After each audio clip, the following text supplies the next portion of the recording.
Good morning. Sorry for the short delay. I'd like to call the Meeker County Board of Commissioners regular session Tuesday, February 4th to order. Please stand and join me with the pledge. I pledge allegiance to the flag of the United States of America and to the republic for which it stands, one nation, under God, indivisible, with liberty and justice for all.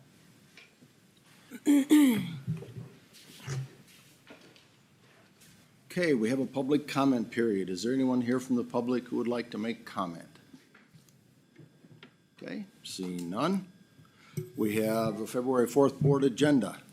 Is there any additions? There are no additions. Okay. Would be looking for a motion to approve the agenda as printed. Mr. Chair, I'll move the agenda as presented. I'll second it. Okay, we have a motion by Commissioner Schmidt, second by Commissioner Olberg. Is there any further discussion? Hearing none, all those in favor say aye. Aye. Same sign, motion carries.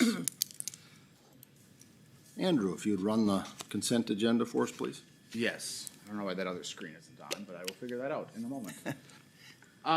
We have approval of the January 1st, 2025 board meeting minutes, approval of Health and Human Services County and Hospital accounts payable, approval of the aggregate gravel tax distribution, a resolution for authorizing one watershed, one plan JPA. This is for the Mississippi watershed. And that is the consent agenda.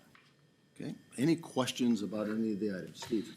Mr. Chair, just Barb here, gravel tax, have we, as that account builds, have we been able to identify more uses for those gravel tax? Well, I know it's Restoration fund? Yep.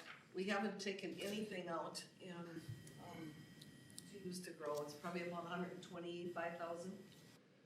I thought it was a little more than that, but I know that we've talked with highway to find different uses for those dollars because they are earmarked if you, or however the state puts restrictions on it. Direct us to do, you know, because I'm sure that Phil could probably find a use. I don't know. I know it's restrictive and it's hard to find a home that we can actually use them. And I know that Brandy has been involved in them conversations, so it's something we should probably look at, trying to find a useful purpose rather than have this fund sit there that we can't utilize the dollars. Steve, those funds have been there for how long? Well, it's continual. Every year you add a little bit to it. I didn't open it up here. I opened it yesterday. There's like I thought it was 173 in that account. Maybe not. It's in your details. The devil's in the details here.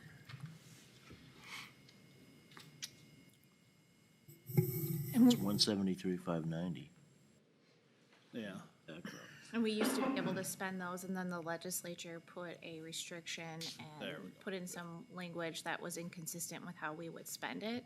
So there's actually other counties who have larger, I think Sherburne is kind of the one we're like prompting to see what they can do, because we essentially need a legislative fix, and we had Representative Dean Erdahl working on that language, and it was unsuccessful in getting it changed. And so really the only way that we could see that the gravel tax could be spent is under certain circumstances, which would include having individuals who've had a gravel pit that is no longer in use and sort of looking at ways to address it and fix it. But the problem is there's certain steps that they have to follow. So the folks that have sent in their applications and requests, they still were, I think, was it under a conditional use permit, or they were in violation of their permits. And so we didn't allow them to, we didn't grant their request.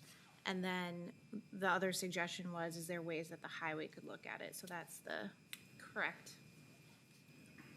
It has to be, and it's got to fall under that restorative, which is a gray area or arguable area. And I know Phil has looked at different options there, you know, riprap and that type of thing is an area where we think we can use some of it, but it's like you say, from the legislature, it's been unclear. So they kind of, every county's in the same boat, sitting there.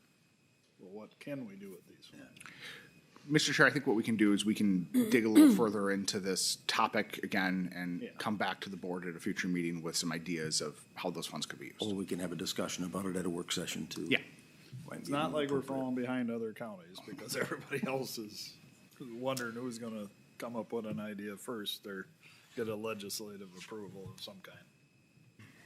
That's all I had. I just Any wanted other to questions? talk about it a little bit. The only question I had, and I believe it was in the RBA when I read it, you have looked at the resolution or the joint powers agreement for Mississippi.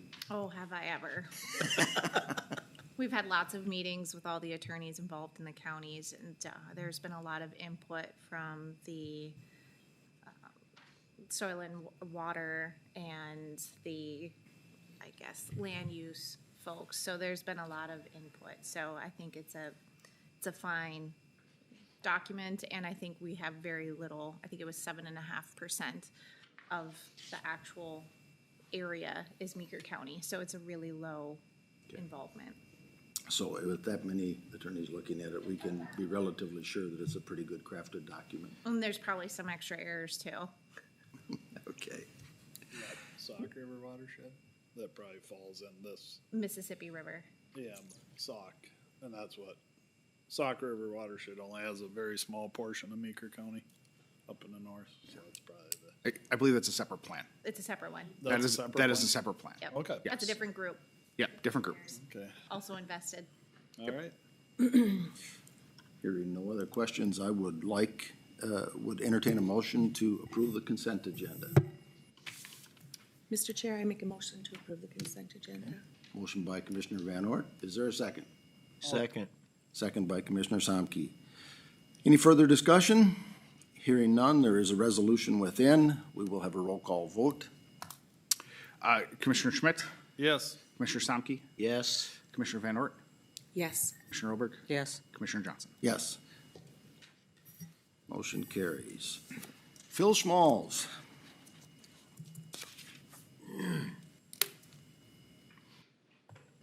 Good morning.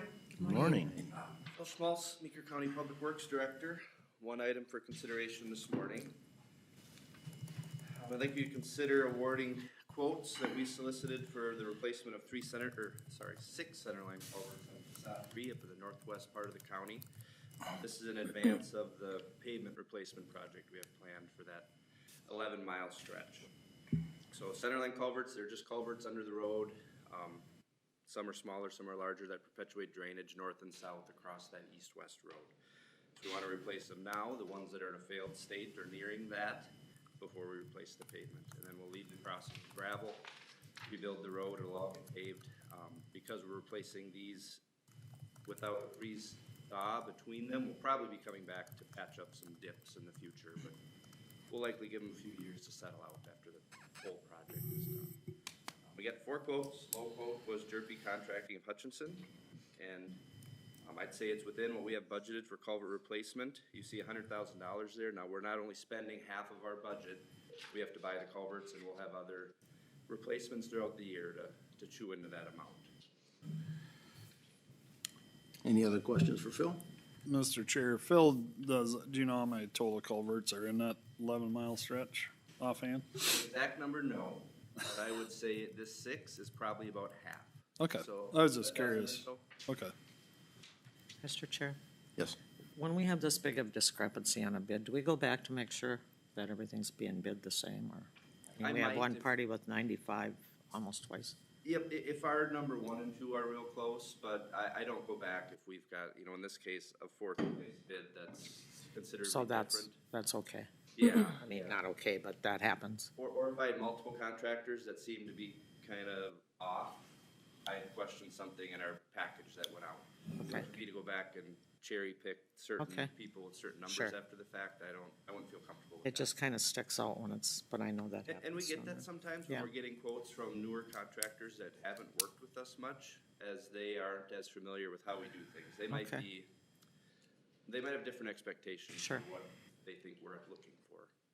Thank you. With that, I'll move to award CASA 3 culvert replacement quote to, how do you pronounce it?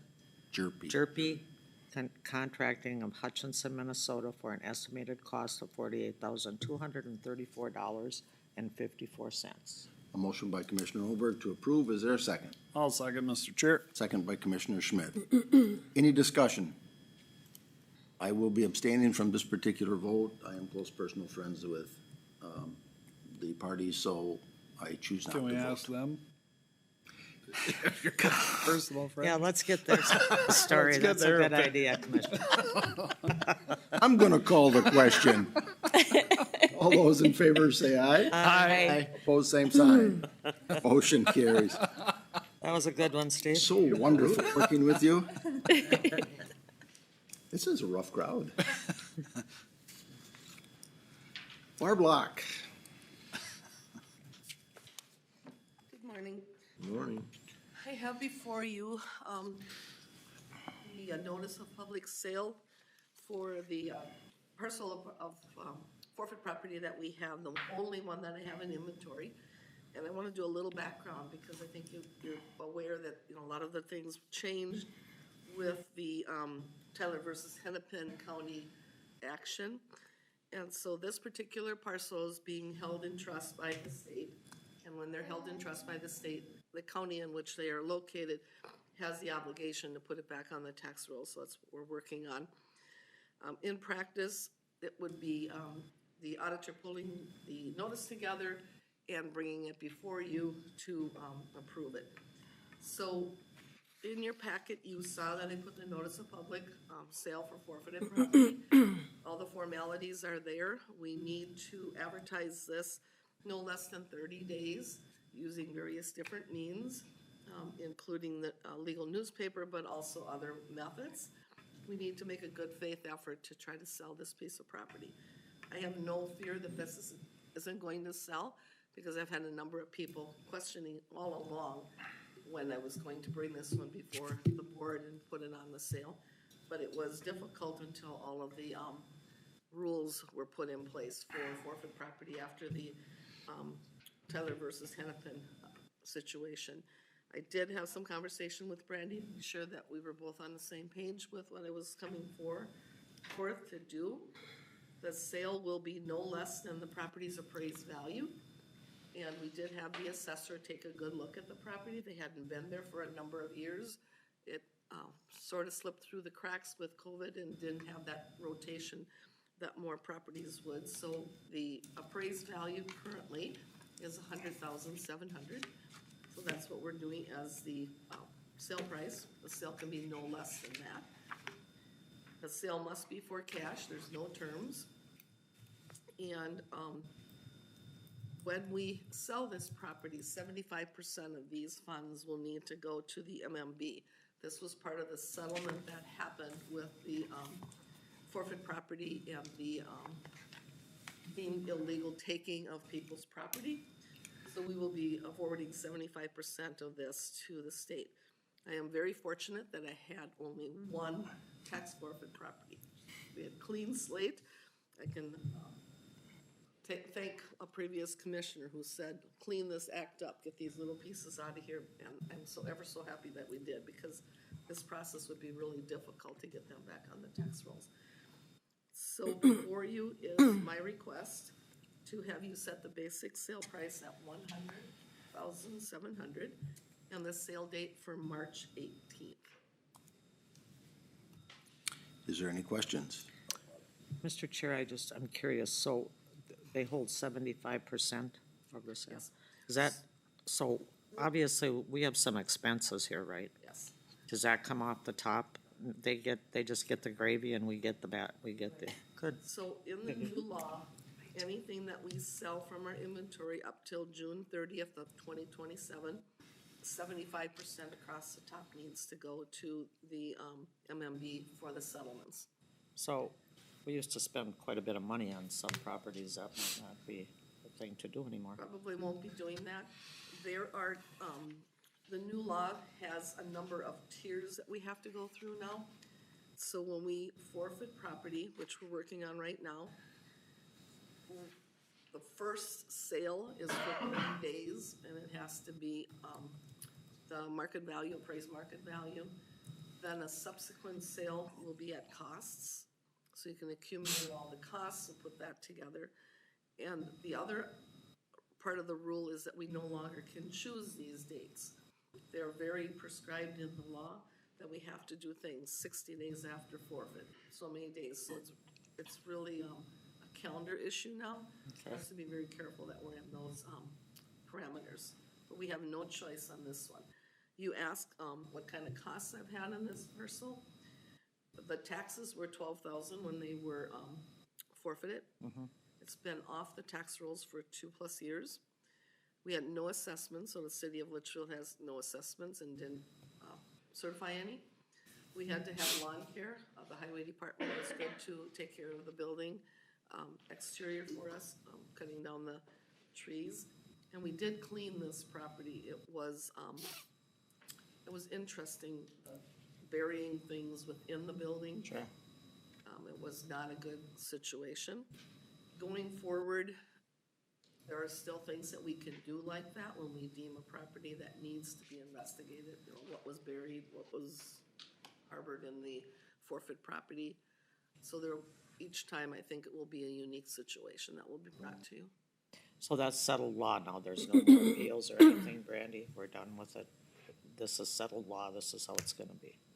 Correct, but now we're working through the kinks of the legislatively written So, guidelines. so whoever owns this property now will get whatever money, is that, In this particular one, there's no clawback for this one. but when there is, it goes back It to, is after any property that is forfeited now in January 24 and forward, there is a period where they can file. right. If they've been harmed. So I think I heard about this 3 years ago at AMC, or 2 years ago, and now Two. it's 2. 2 years ago. we So were they doing- weren't able to. So the, as a reminder, the reason why the 75% is going to the state is because there was two issues at play here. One was the constitutional issue of Minnesota's law, tax forfeiture law, which the state lost handedly at the Supreme Court on. And the second was a follow-up class action lawsuit from individuals who had had their properties forfeited.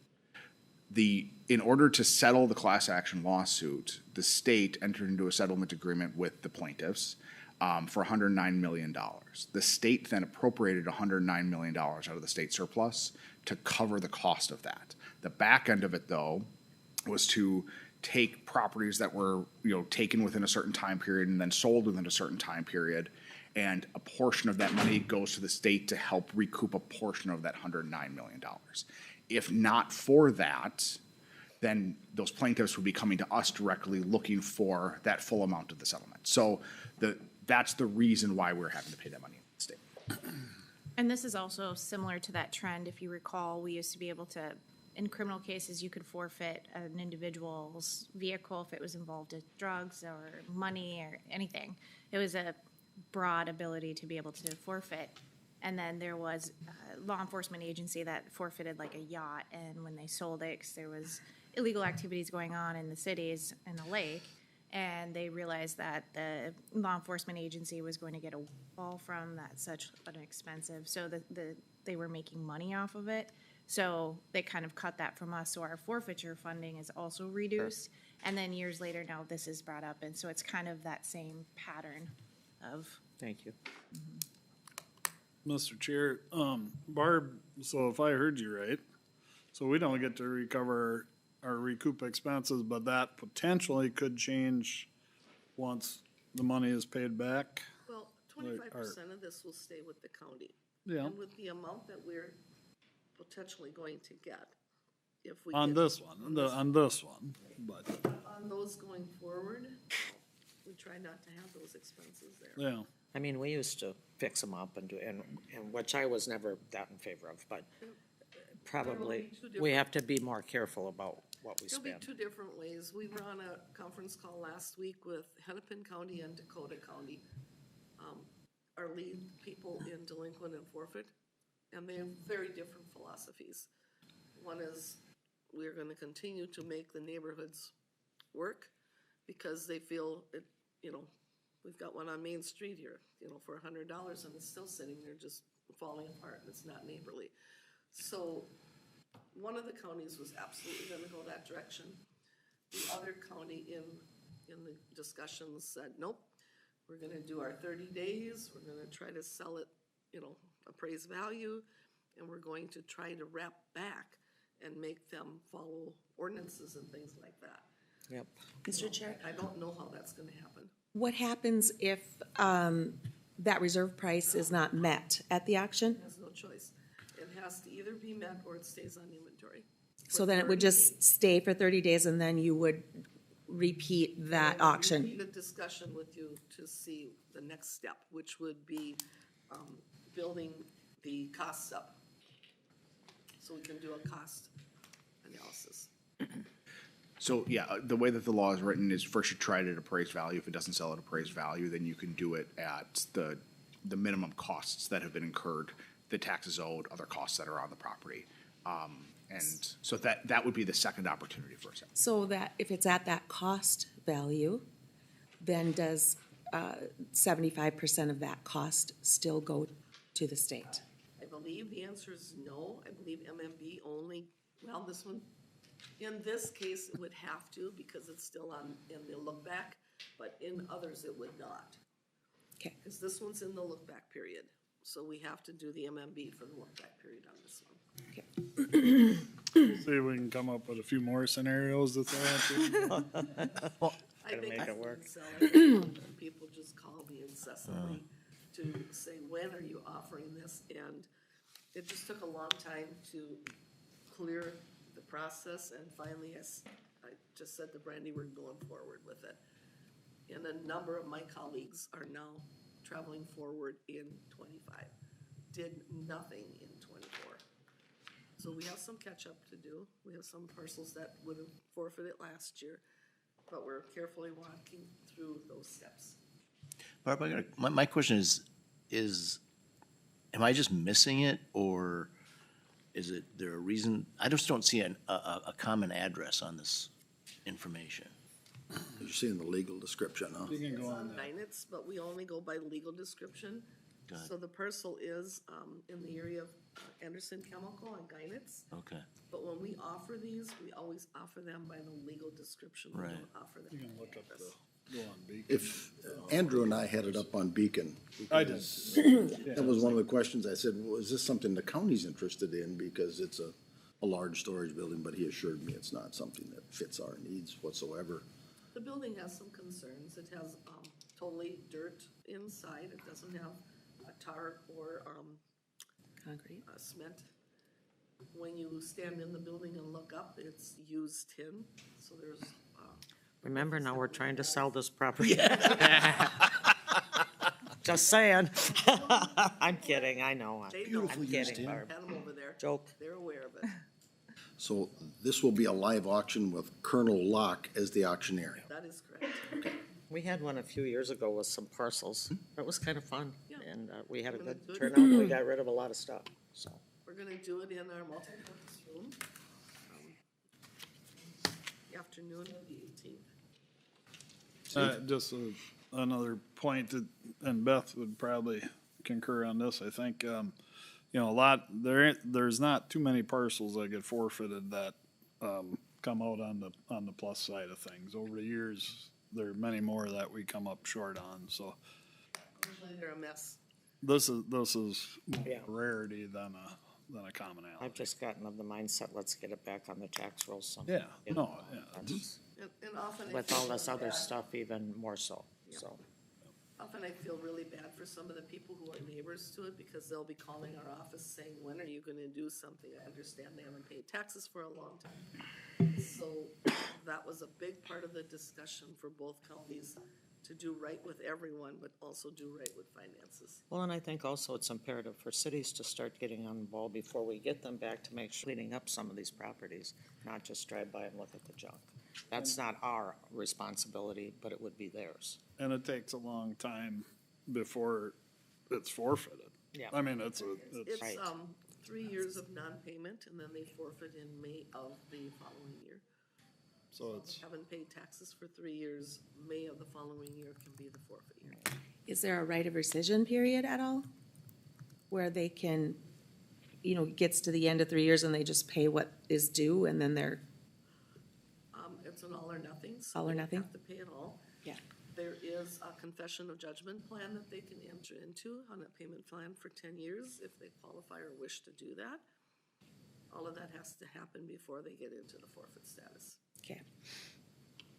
And that plan is going forward. At one point, they were taking that away. That plan is still going to be available, which is wonderful. We have a number of people on those plans. Any further questions for Barb? If not, I'd be looking to entertain a motion for a notice of public sale. I move to approve the notice of the public sale of tax forfeited lands and set the basic sale price of $100,700 and sale date for March 18th, 2025. Motion by Oberg, is there a second? I'll second that. Second by Van Ord. Any further discussion? Hearing none, all those in favor say aye. Aye. 9-0. 1-0 from A1 Agriculture Preservation District to R2 Rural Residential District to allow the development of three-lot plat. This plat, a separate three-lot plat was submitted to the property in September of 2024 and failed the planning commission by a vote of 3 to 4. This is a different configuration of that original plat that came in September. This plat here is different in that the plat in September was all on the western side of the property with the 3 lots. This plat here, the 3 lots, 2 of them encompass the entire frontage road, and the 1 lot is on the back side in the middle of the property. So therefore, this plat, if passed, will pretty much handcuff any future development for the remainder 18 acres in the future. They'd have to somehow get easements or something to the first 2 lots to get to the rear part of the property in the future. And the township has only granted them 1 access for this entire property.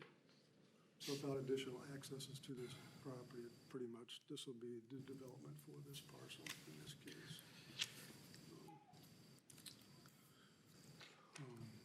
As I said, the owners made application for the 3-lot plat called West Springs Edition. Lot 1 will be 4 acres, lot 2 will be 4.01 acres. Lot 3 will be 4 acres, and all lots will gain eligibility, building eligibility from the platting process. From the survey, all the lots meet or exceed the requirements, minimum lot requirements for R2 zone lots.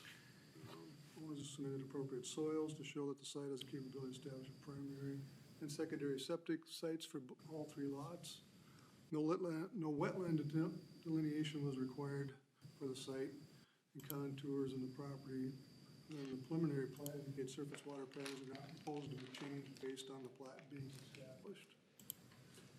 No stormwater construction permit is needed since less than 1 acre of soils would be disturbed for the road access. Castle Township gave their permission to access 220th Street for the lots at the July 2024 meeting. Title policy opinion had been submitted from this property reviewed by the county attorney designee Emily Wood on August 30th, 2024. Attorney Wood found the title examination title needs some owner and lender signatures, as well as part of the parcel would be dedicated as public road before the final plat could be approved or recorded. Okay. The hearing part of this, as you probably read through your document, the second hearing has about as many people, if not more, in opposition, and we had more people in favor of this at the time, September meeting. So before you, I have 2 different applications. One's the rezoning of this 12 acres for the 3 lots, and the second one would be the approval or denial of the preliminary plat application for the 3 lots. So you have to do 2 motions if you're recommending. One for rezoning and one for platting part of it. Mr. Chair, I did email out 2 different letters that I received late last night to the board. You should receive both of them now after I fixed the no attachment on the second I one. saw them. Thank you. Is there any questions for Greg?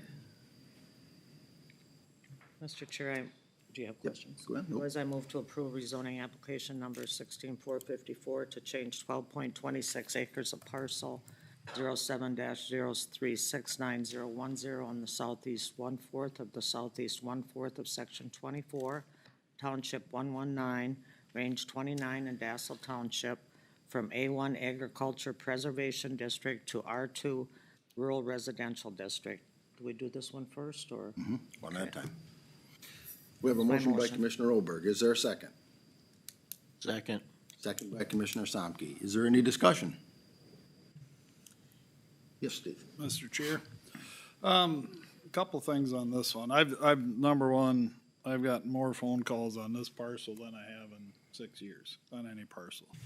Usually, I'm the one calling if it's in my district, I call them and see if there's anything, how it's been going, or, if it's on the agenda. I have a couple problems with this one, and I'll be honest, I'm gonna vote against it. I have an issue with this parcel is purchased and closed upon without a building permit, and for some reason, and just through the conversations I've had with multiple people, it feels like there has been almost like a pressure or financial pressure put on the county to approve the lots because of the actual sale. And whether it's one lot or 3 lots or what have you, I don't think that planning and zoning, I think it was a tough decision, reading through the comments now, and obviously the first planning and zoning board decision. I'm not picking on planning and zoning in no way, shape, or form here. But I have an issue with that. It kind of came in the door sideways to me. In our last meeting, I know I told Paul, or I tried to make the point at the board that there was way too much discussion up here that it just felt like we didn't have all the facts. And so it kind of came in the door sideways. I'm going to vote against it. Just I don't think all the facts were truly represented here, and that's not on planning and zoning, Greg. I want you to know that. I want the board to know that. And I think some of, Greg Jan's points out here talking about updating the comprehensive plan for the future. I think there's multiple small factors here that led to bigger ones, but I think we can do better as a county in the future. So I think that's really why I'm voting against it, is to make sure that we do some homework. And and I don't know if Les Perrins is if they'd buy that property again and close on it without a permit. I think they might redo some, if they had to do it over again, I think they might do it a little differently too. So that's my position on it. Mr. Chair? First off, I'll say I'm a realtor and I've been a property investor, and I've agonized over this. I've walked and spent a lot of time thinking about it. I went to the property and took a look at it. I've read through the subdivision ordinances that are part of the comprehensive plan, and some things that stood out to me. Lands should be, all lands will be developed for the best possible use. Currently, this is agricultural land. The goal here is to protect, preserve, and enhance the county's resources, including but not limited to agricultural land. Number 3, we want to preserve the rural character of the county. New housing development, which this is an investment property and a development, and it should be located in those areas consistent with the county's land use plan. So as Steve said, if we are going to do something different, then we need to take a look at the comprehensive land use plan. As I looked at the comprehensive land use plan, I noted that there are rural developments, but those are generally around lakes, near lakes, and they are not on agricultural land. They're not zoned agricultural. So I talked to, I've listened to farmers, I've talked to other realtors, I've talked to another realtor who is an investor in another rural county. And I said, this is the situation. And he said, you can't subvert the rules that are in place without a very good reason. And I am struggling with that. Having been an investor and also been a person who purchased land and built my home on that land that had been, used as agricultural land. I understand. But there's a process that we go through. And that process is to understand the zoning and what we need to do before we make an investment. So the other concerns I have is there's been some discussion about setting a precedent and that the land across the road is already developed. Are we going to confirm that precedent? And how does that affect the rest of the county? Are other developers and investment property owners going to come to us and say, well, you did this over here, so now you need to let us build 5 houses on our 40 acres? It also devalues building entitlements. As a realtor, I will tell you that people pay extra money for land that has a building entitlement already attached to it. And I'm not concerned. The subject of solar and CRP has been brought up. That does not concern me because there are time limits on that. Generally, a solar system is a 25-year commitment, and that agricultural land will rest for 25 years. And then it can be used as agricultural land again. Same with CRP. They're leases. They are leases, and that land can go back into agricultural production. So having thought through all of those things, I will admit, I think, well, we need more housing in Meeker County. And having young families here is valuable. On the other hand, do we subvert the county plan? Perhaps the best thing to do is to revisit that county plan. The other thing is, I'm not seeing a substantial difference. We've moved the 3 lots around a little bit, but I'm not seeing a substantial difference in that platting. So, being on the fence off and on, I don't think voting yes is the right answer. I will most likely vote no to this as well. I'd like to remind the Board of Commissioners, and correct me if I'm wrong, Administrator Letson or County Attorney, this was passed by the Planning Commission, so it will Absolutely. require a 4/5 supermajority. So the code states that the ordinance states the concurrent vote of a majority of the full county board shall be necessary for the approval or denial of an application of rezoning, but it shall take 4/5 to override a recommendation of the planning commission. Yeah. So I just wanted to clear that up so everybody knew. Absolutely. Yep. This is very difficult. Very difficult. And Mr. Chair, I'll make this one other point. I think the other piece that I struggle with, and it's in the letter, I've received the letter both in the email and physically from the neighbor that bought the 10 acres off this 40 that used the building entitlement. They had first right of refusal to purchase this remaining 30 acres. But their understanding was about building eligibility, so when they were offered that first right of refusal, it was at an exorbitant price for no building eligibility. So in a way, it feels like we're arbitrarily assigning a value to that property by putting building entitlements on it where there was none. Where now that neighbor, if they would have known they can get 3 building eligibilities, it changes their whole financial outlook on having that first right of refusal to buy that property. So this has been difficult. I looked at this one 10 different ways. I mean, Absolutely. Representative Don Gilman called me. And I said, well, I'm gonna let you speak and then you tell me what your opinion is before. She goes, number one, I'm not gonna step in where I already got 2 boards on it. She goes, I'm not touching this. As far as making a decision, one or the other, but she just want to know. And I said, well, tell me from who you've talked to and stuff, what your opinion is, and before I say anything. And she said, well, it feels like somebody got bamboozled, was her. And I said, that's the way I feel Mr. too. Chair, we're Just throwing a the way- lot of words around here that I'm Well, bamboozled. but these I'm are just the saying, discussions No, that I I'm- had though. So it's I'm difficult. not gonna get into and I'm the not discussion. picking- I already know how I'm voting, but Sure. there's things coming up here that Mr. Chair, I don't.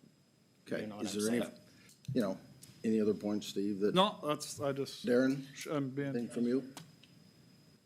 I was at the meeting with the planning and zoning, and it was a very,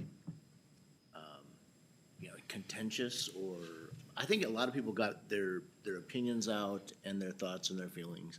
And I think, and there was strong feelings both ways.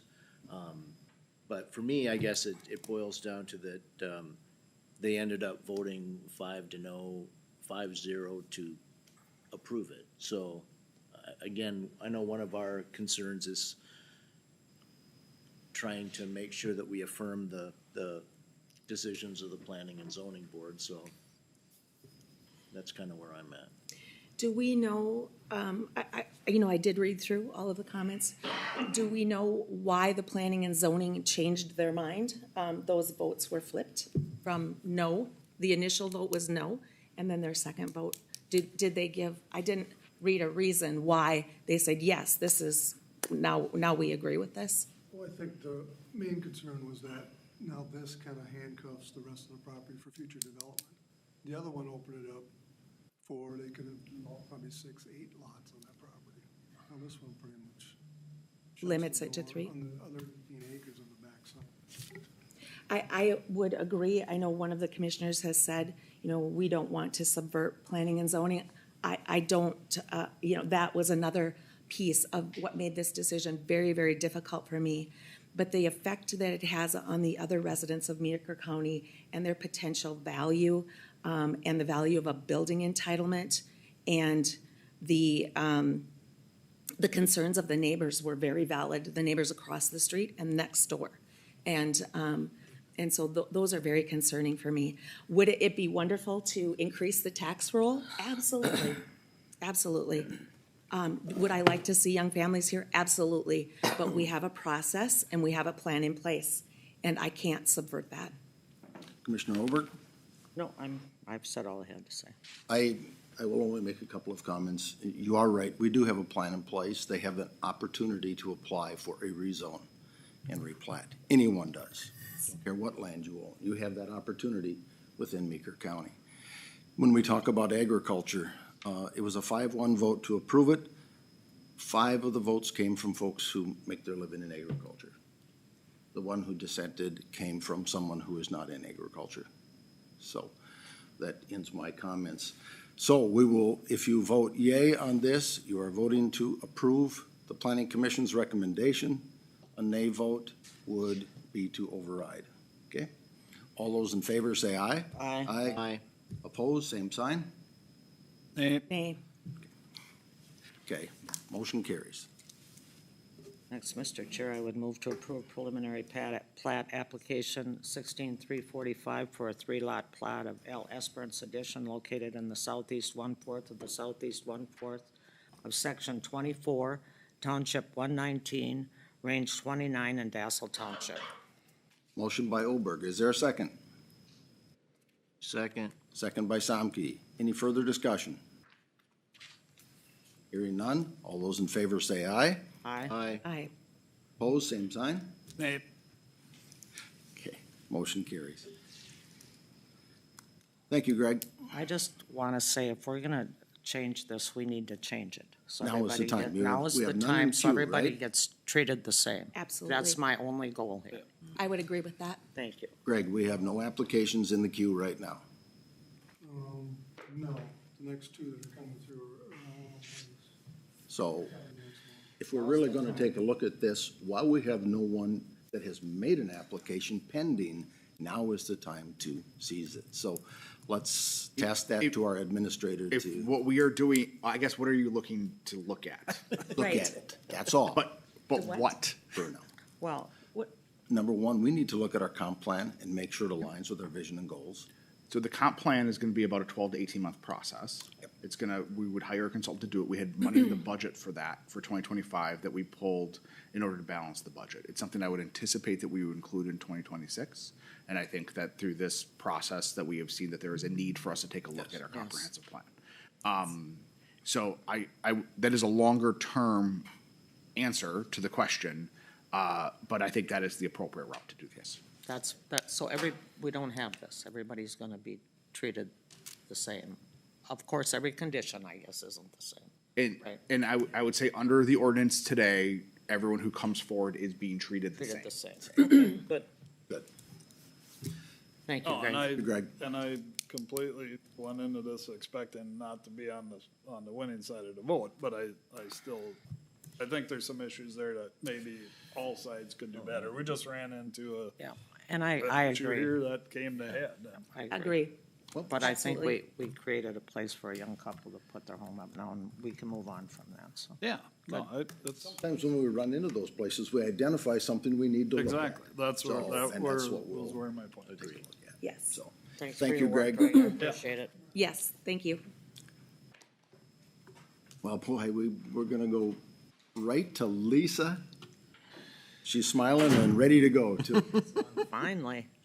Good morning, Lisa Graffentino, the Morning. Meeker County EDA. And the item I have for discussion today is around the creation of a Meeker County Housing Trust Fund. As many of you know, housing's been kind of one of the highest priorities of the EDA as we have discussions with a lot of our employers. Housing continues to be a recruitment and retention challenge as they look to hire new employees and grow their workforce within the community. In 2023, we did complete a housing study for the entire county, so we had a good sense on what the needs would be going forward. Within our county, we'll need 720 housing units over the next 5 years and roughly over 1,100 over the next 8 years. We've pretty much actively been engaged with working with the development community since about 2000. As the EDA, these are public-private partnerships. The EDA decided we really didn't want to get into the development business, but instead wanted to be a support mechanism for the development community and helping to move projects forward for all types of housing, whether that's senior housing, multifamily, homeownership opportunities, really the whole gamut. So there's been a lot of work that's been accomplished over the past 4 years, and an opportunity arose when in 2023, the Minnesota legislature dedicated some funds to go towards housing trust funds as matching. And the program guide was finally released in late 2024, and so the EDA board had a discussion around, because we're already engaging in housing work, we're doing a lot of this, using our resources for it, this would provide the opportunity essentially to match some of those dollars and really have twice the impact that we could have just using our funds alone. However, with the establishment of the Housing Trust Fund, we as the EDA cannot do that. Within statute, that has to be a city or county that establishes a trust fund. So that's kind of why we're here today, is that while the EDA board has agreed that we are willing to contribute our funds to go towards that housing trust fund, we cannot do that without the support of the county to be able to create that fund.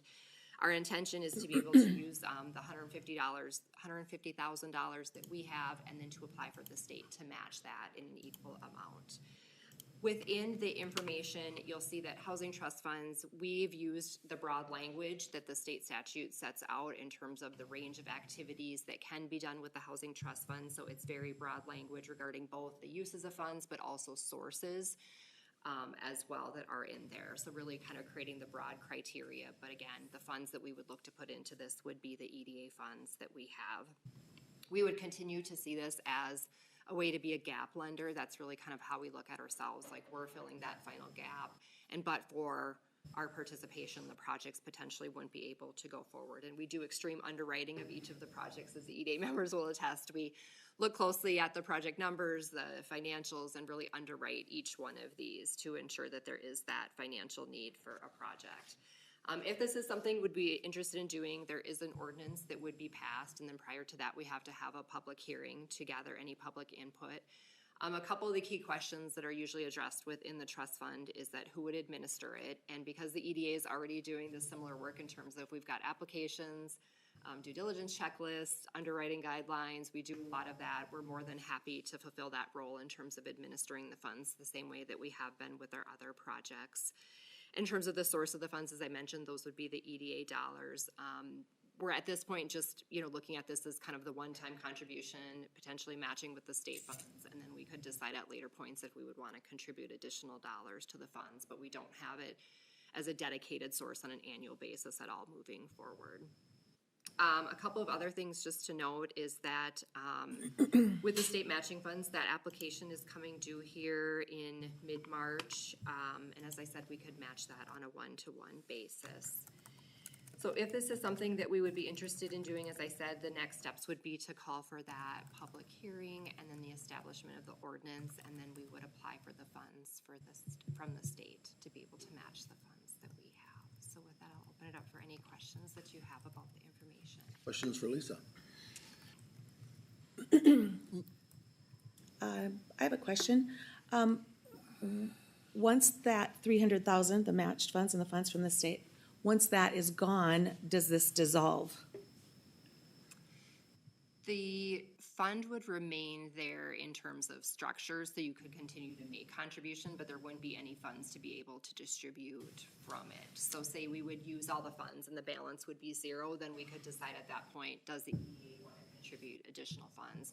I should note too that, and we had this discussion at the EDA board, is that once the funds are contributed to the housing fund, they cannot be removed for other purposes. So we couldn't come back to you and say, oh, we'd like that 150,000 back to use it for something else. Once it's in the fund, it is dedicated for housing resources.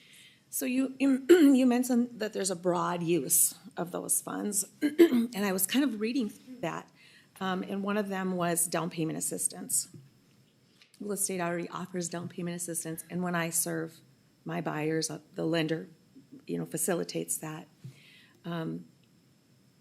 Affordable housing, the HRA does that. Home buying counseling, that's also offered. Some of these things feel like a duplication to me. Now, I understand what you're saying, it's broad, and you need to say, well, here's what we're getting. So one thing you mentioned that I think it would be valuable to explain is gap financing. Can you tell us what does that look like? Sure. So we've kind of taken the standpoint from the EDA is that we want to be very flexible in terms of the gap financing. And so a lot of times we ask the developers to propose what that potentially would look like. But essentially we're not looking to be the primary lender. So typically gap financing, there has to be other lending resources. We're kind of filling that final gap that the project has to be able to move forward. It can look different ways. The terms of that can be flexible, the rates can be flexible. So again, it's really driven by the underwriting that we do and what the developer requests. So we don't have, we don't set the parameters to say our gap financing has to be X terms at 5%. We allow that to be flexible to be able to fill that gap because maybe the developer is, looking to create more affordable housing, so that might create greater gaps because they're trying to produce lower rents than someone producing market rate. We look at each project individually into terms of what that gap may be. And yes, and in terms of the duplication of services, we're very careful with that. I've worked in development for a number of years, so I understand the resources that exist for like homebuyer education, homebuyer counseling, down payment assistance. The county, we participated in the Minnesota City Participation Program to bring some of those resources in addition to the county as well. So we're not looking to duplicate anything that's available through others. So if I'm hearing you correctly, this money would most likely be used to help contractors finance a project. Yes, typically developers. Yep, developers will come forward at the initial stages of their project, whether that's for a subdivision development, whether it's for a multifamily project, and then propose, right? They'll bring together because they're financing the project, so they're the ones that, would have the gap that would look to receive some additional financing. Commissioner Schmidt?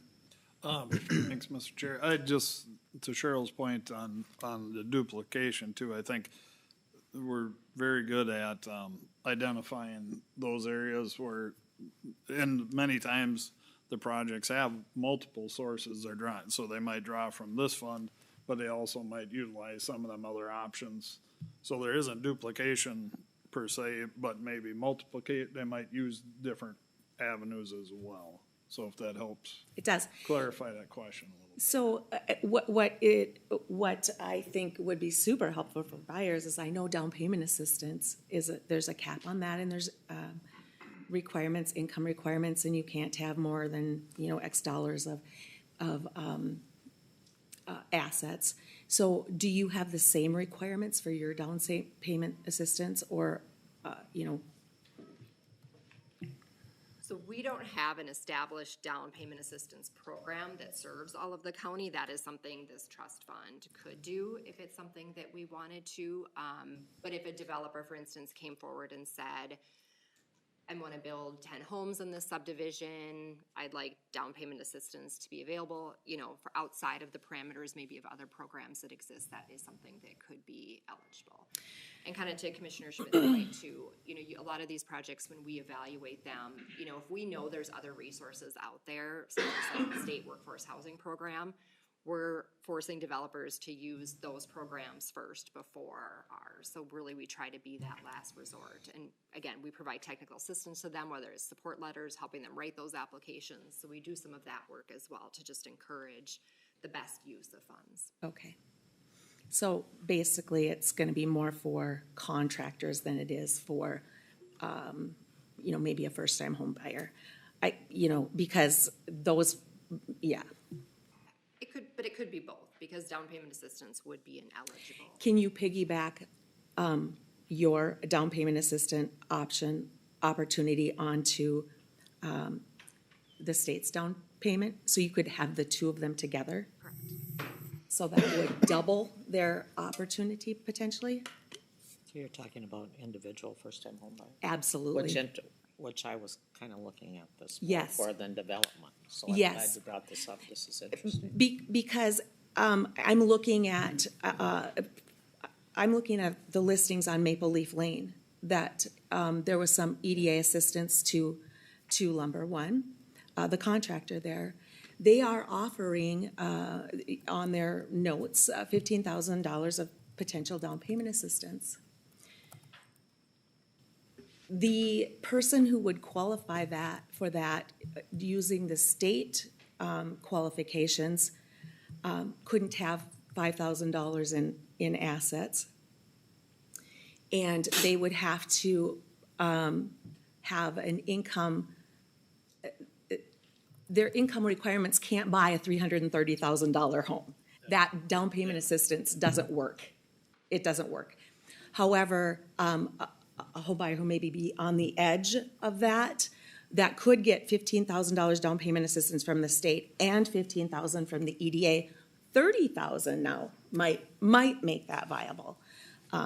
That's my question. Are you in addition to or instead of? In addition to. Thank you.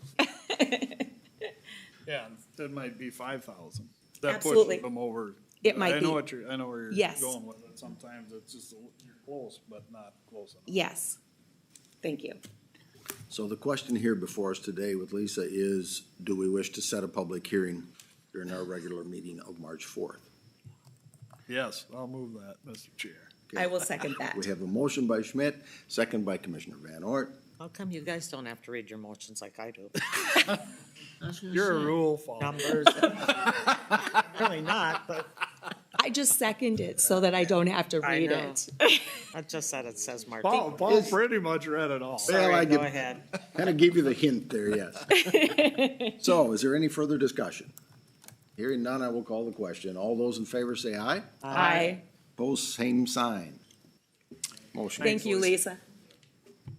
So that's good to know. Oh, absolutely. So, I'm just curious, when I say those Oh, opposed, it is same not. sign, and you use a different one, that's same sign? You got the idea, didn't you? Point was- Okay, we will recess as county board and convene as the county ditch authority. Cale Van Bruggen. Good morning, Mr. Chair and Commissioners Van Ort and Sam Keith. This is my first appearance in front of you, so it's nice to meet you. Good to meet you as well. Cale Van Bruggen from Rinkin and Law Firm. I'm the attorney that represents the county in its capacity as the drainage authority. Just because, especially since we have two new commissioners, I want to give a high-level overview of some of the background on County Ditch 17 and why we have this on the agenda for today. In 2023, the Drainage Authority did repair and maintenance work on County Ditch 17. Part of that work was across property owned by Tyler Service just north of Litchfield, and section 25, I believe, is the section number. There's kind of two pieces to the repair work that was done on Mr. Service's property. One was after the work was done, Mr. Service, his attorney made a claim against the Drainage Authority stating that the Drainage Authority went outside of its established right-of-way as part of the repair. That was done by the contractor, and the drainage inspector approved it because that was the path that was being pushed for by the DNR in order to protect the public waters issue. But of course, we didn't have the right-of-way to do that work, and so the Drainage Authority, through Mr. Service's attorney, worked out a settlement that culminated in an easement agreement to allow the Drainage Authority to continue to use that path, since it is supported by DNR without needing to do some sort of weir structure or intense engineering modeling moving forward in exchange for a payment for that easement. To the east of that, on Mr. Service's property, Mr. Service was concerned about the way in which the contractor had spread and leveled spoils for the repair on the east side of his property. And that's the dispute that has led to where we are today.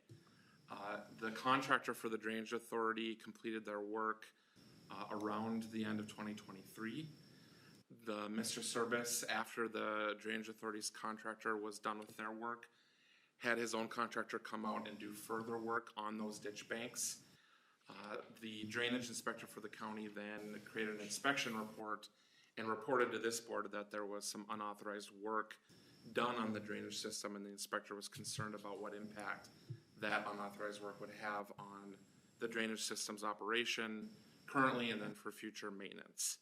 And so this board authorized Rinke Noonan Law Firm to investigate that work that was done. We hired Joe Lewis, who's a drainage engineer from Houston Engineering, asked him to investigate and document the modifications that were made. He did so, he investigated, he did some survey work, and then he prepared a report and filed that with the Drainage Authority, which the board then met again and reviewed his report. The commissioner should all have a copy of his report. To summarize it at a high level, in essence, he said that although the flow in the ditch system itself is not currently obstructed, that his opinion was the berms that are on adjacent to the open ditch portions had been leveled, and that fill had been used to raise up the land adjacent to the ditch, and that now the top width of the water that could pool, especially during spring snow melt or heavy rainfalls, had widened, and the berm which was there and accessible for future inspection and maintenance is now gone. In that report, the engineer says his concern is over the ability to efficiently and cost effectively engage in short-term and long-term maintenance of the ditch. Some of the photos that were generated show some of the issues with sedimentation and siltation getting into the ditch system, and the concern is that's an increased maintenance cost that gets spread over the whole system if that doesn't become stabilized and addressed moving forward. So in that report, Joe Lewis and Houston Engineering proposed 2 alternative ways to restore those ditch banks. The board reviewed and adopted some findings in an order instructing staff to send notice to Mr. Service that he should appear in front of the board and he should show cause as to why the board should not order that restoration to take place and why the board should not hold him responsible for the costs of that restoration. And then also instructed staff to notice the entire system so that the other landowners who might be on the hook for some repair assessments or assessments to address this issue could also come and make comment to the board and be on notice about the situation moving forward. That hearing was held December 17th. Mr. Service appeared. He made comments to the board in a presentation. Other landowners appeared and shared their comments generally about the ditch and also about this specific issue on Mr. Service's property. And at the end of that hearing, the board adopted an order directing the ditch system to be restored and to move forward with assessing and charging costs against Mr. Service for that work. That was December 17th. After the hearing, Mr. Service hired an attorney, Gary Lessico, who contacted me and discussed the matter. We agreed that I would ask the board chair and the county administrator to hold space at an upcoming meeting for Mr. Lessico and Mr. Service to appear and advocate for what I was told would be an alternative restoration, some kind of proposal to say, we agree to restore the ditch, but here's how we'd like to see it restored. We never did receive that proposal. We don't have an alternative restoration in front of you to prepare. But on January 28th, I did get a letter from Mr. Lesico asking the Drainage Authority to reconsider its December 17th position. The letter, which the board has in its packet, I'm gonna let Mr. Lesico present on it and share Mr. Service's position with the board. In that letter, essentially, the argument is that these berms have never existed, and so that would be unfair to ask and direct and order that these berms be restored when they were never there on the property to begin with. So, Mr. Chair, you've agreed to continue with keeping the space on today's agenda to let Mr. Lesico and Mr. Service present to the board. I think the board has allocated 15 minutes for that. That's correct. I'm going to step aside and let them come forward and address the board and share with you their information and their position. When they're done, I'll come back to the table and be able to address any questions or guidance to the board. But essentially, at the conclusion of their presentation, then we'd like to have an opportunity to discuss with the board either its directive to reconsider what was ordered on December 17th or to move forward with litigation in order to get the disagreement and dispute over the berms and the interference with the Drainage Authority's easement settled and addressed. Okay. So, Mr. Chair, if it's okay with you, I'll step aside and we'll invite Mr. Lesico and Mr. Service up. Tyler and Gary, if you want to come up, please.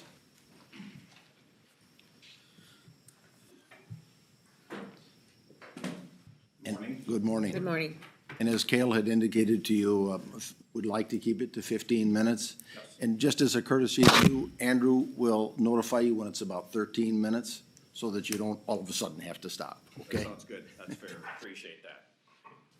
Thank you, Mr. Chair, members of the board, Drainage Authority, Cale, presentation. I set out our position in the letter. Excuse me, I'm coughed this morning. I set out our position in the letter, the January 28th letter. I'm happy to answer any questions. I was not representing Mr. Service at earlier times, and so when there's discussions about previous attorney doing various things, I was asked to come in on this. And when I first spoke to Tyler, I looked at all of the documents he provided me, got everything, and I looked at them. And I did talk to Mr. Van Bruggen and indicated that about the repair and what was ordered and what the technical memo from Houston had determined as to how to best repair any berms that were on the site and go through that. Then we started looking at the file, what we could find of the original as constructed or any subsequent improved conditions to figure out what the berms were on the site. Mr. Service indicated to me he's never seen berms. The technical memo sets out they're fairly significant berms. And what we determined, and there, we have some photographs, and Mr. Service can attest to their authenticity that they were taken of the site on the berm. And what the photos show is on County Ditch 17 in this section. And there's photos 1, 2, 3, and 4. So photograph 1 and 2 is of County Ditch 17 on Mr. Service's property now. So this was when he first purchased it, indicating the condition. And of course, and I think this everyone can appreciate, when he purchased this property several years ago, he wasn't thinking about how to produce the best evidence to be in front of the Drainage Authority today. These are somewhat happenstance photographs. And that there's no indication that there's any berms on the site. Photograph number 3 is after work had been done, thank you, which again don't show any berms. And if these, I can't show you what the berms look like that aren't there, but the berms would be fairly significant as set out in the technical restoration memorandum. After the contractors, number 3 is after the contractor did the work. Correct, so this is the contractor for the county came out, did some work, and before any contractor for Mr. Service was on the site. That's number 3. And then number 4, that's as it is today, correct? It shows the conditions of the site. And so we have the photos. I can have Mr. Service tell you there was no berms there before. And the technical, and your attorney will address maybe after this with you, but the legal issue is whether Mr. Service is required to bring the site back to condition, or the order that the board issued on December 17th is actually requiring Mr. Service to improve the ditch. Because if there weren't berms before, and the order is put berms back in place, that's not a repair, that's an improvement. And what we can tell you in these photos, and what Mr. Service can tell you, is there was never a berm there. When he bought it, there wasn't a berm. No contractor removed it, either for the county or for his own contractor to remove the berms. And is that correct, Mr. Service? No berms? It's the difference between berms and spoils. Right, so there were spoils. So the contractor that cleaned the ditch out for the ditch authority went in with the backhoe and just set the piles, the spoils to the side. And Mr. Service is open about he did spread those. In frankness, the contractor did not do a good job. You couldn't get down there to cut the weeds, you couldn't get down there to do any farming, you couldn't go along the ditch. It was disrupting his ability to do that, and he did have a contractor come in with a backhoe and spread those out. As far as what other evidence is there, whether or not there's berms, so if you look at the technical memo that was provided to you earlier through the investigation, it's by Houston Engineering. It's dated September 18th, 2024.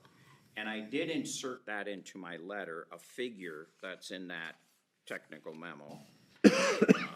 And I've been doing this for a while. Not everything I do is water, but most of what I do is ag and heavy on water. Done a lot of ditches and drainage issues in different states. And what this memo refers to in this figure, so the green lines on that figure is apparently depicting what is there today. And the black lines on that figure is what Houston Engineering is recommending should be put back in place. And what Houston Engineering refers to, and so just to go back, when this ditch was originally constructed, we believe in 1904, and there were some as-built, the original construction figures or plans, there's no indication of a berm.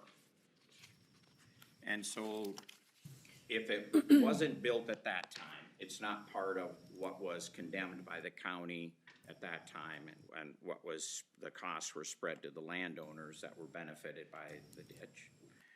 Then what the law does allow is there could be ASIC, as constructed and subsequently improved conditions. We've looked for those. We can't find that there was ever an authorization for berms to be built on that ditch, County Ditch 17, and that those costs were then distributed back to the other landowners. So there's nothing in the record. And what Houston uses is not as-built or ASIC. What they refer to is approximate cross-section prior to alterations. But there's nothing referring to where they came up with that. So I will acknowledge, if you're an engineer and there's a right way and a wrong way to build a ditch, this may be the right way with the black line. But that has never been a cost that's been absorbed by those on this ditch that we can find. And Mr. Van Bruggen, if there's something else we'd be very interested in having that information. And I'm clueless as to the approximate cross-section prior to alteration for the black line design. And this isn't a little berm.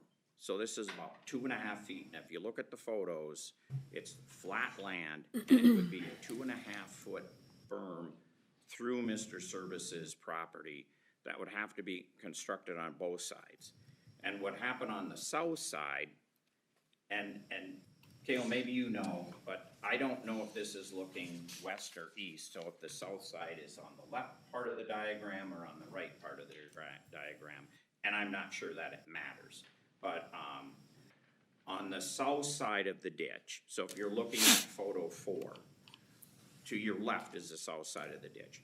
That was leveled off by the county contractor. Mr. Service never leveled that off.